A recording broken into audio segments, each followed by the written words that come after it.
Thanks, Deputy Speaker. Well, I want to thank the member for Flinders for raising this important topic today about increasing costs under the Labor government, not just the Queensland Labor government but the federal Labor government. And what you hear from those opposite when they speak is all blame. It's not us, even though we're in power. We've been in power for 10 months, almost a year. It's everyone else's fault but theirs. The reality is that interest rates are rising, groceries are rising, electricity bills and water bills are rising, and people are really being impacted. You know, before the last federal election, the member for Lilly put up a post about inflation being at 5% of Facebook posts, Instagram posts. Guess what? It's now at 8%. Why don't you go and post that, member for Lilly, as well as every member on that side of the House that won their seat at the last election? Because the reality is that this government doesn't have a clue on what to do on how to address cost of living, and the Treasurer should listen to what local people are saying in my seat. People in Deception Bay like Jason Pratt, who has said that grocery bills are now up 40%. This means for those who have budgeted $250 and $400 now have to find an extra $100 to $160 a week extra. Kay Walding, a pensioner in Bracken Ridge, who is now finding she has to keep dropping more and more of her basic grocery bill. Every week another item let go, and her water bill is also increasing significantly. And it's no surprise because the stats are showing that utilities have gone up 8 to 10% in the last 10 months since the Albanese Labor government came to power. Gas prices have increased by as much as 70%. Grocery prices right around the country have gone up 10%. Fruit and vegetables hiked by 9.5%. Bread and cereal by 12%.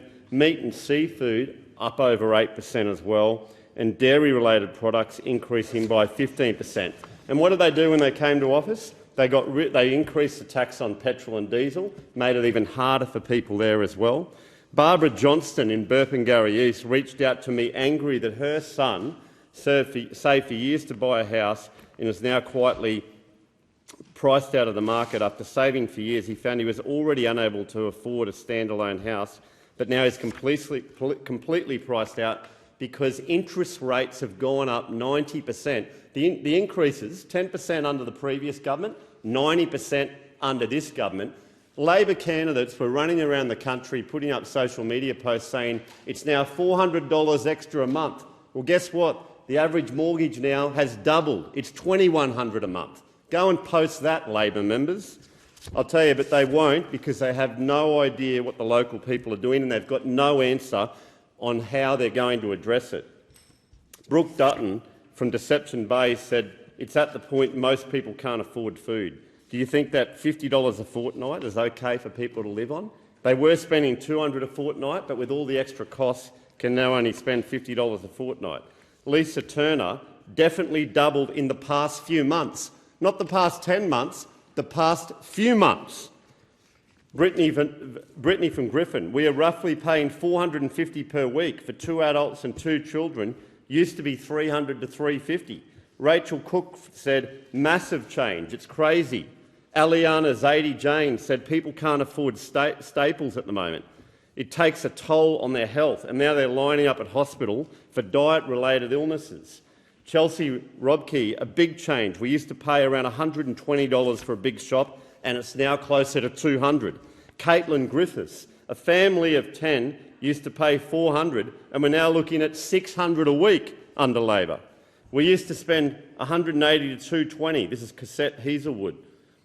Now we scrape in at $280 a week, choosing cheaper meals and not splurging on any treats.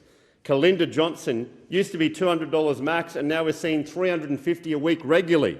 It's scary. Cost of living just keeps going up. Cara Morgan from Griffin used to spend $450 a month, that's $50 a week, is now paying $300 a week. Single mum Renee Jardine, who is parenting a child with special need, is spending an extra $40 to $50 a week, which means she is no longer able to eat fish or red meat. Marion Carey from Deception Bay, everything has gone up from $1 to $3. Put on top of the family trolley, your bills are also going up for interest rates, utilities. Families are struggling. Amanda Shaw, her 2 kids as well as her bill for her 2 pets has gone up $300, $350 a week without meat. Labor are failing the Australian people. They're full of excuses. Watch this bloke get up now and give a whole lot of excuses as to why they can't deliver what they promise.